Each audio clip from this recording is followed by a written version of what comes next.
আসসালামু আলাইকুম, কেমন আছেন সবাই? আশা করি সবাই ভালো আছেন। আমি সবাই সেই পরিচিত শেকিং নিয়ে আজকে আপনাদের সাথে আছি।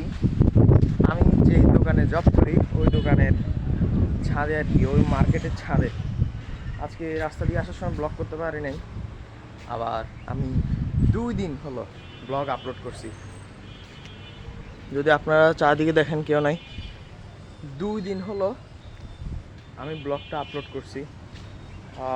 এর মধ্যে একদিন গেছে আমার আনন্দে আনন্দে, যেহেতু আমি পরীক্ষায় একটা ভালো রেজাল্ট করছি।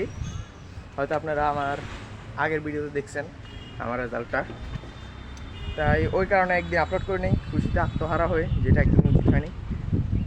দ্বিতীয় দিন হচ্ছে গতকাল আমি অনেক অসুস্থ হয়ে গেছিলাম কাজ করার কারণে, যেহেতু পরীক্ষায় একটা ফলাফল আসছে।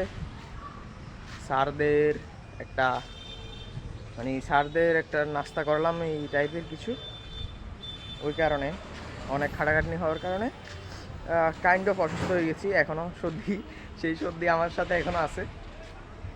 আর কয়দিন লাগবে আর জানি না, নিয়মিত ওষুধ খাওয়া হচ্ছে। তো আজকে আসার সময় অনেকজনের সাথে দেখা হয়ে গেছে, তাই আসার সময় ব্লগ করতে পারিনি।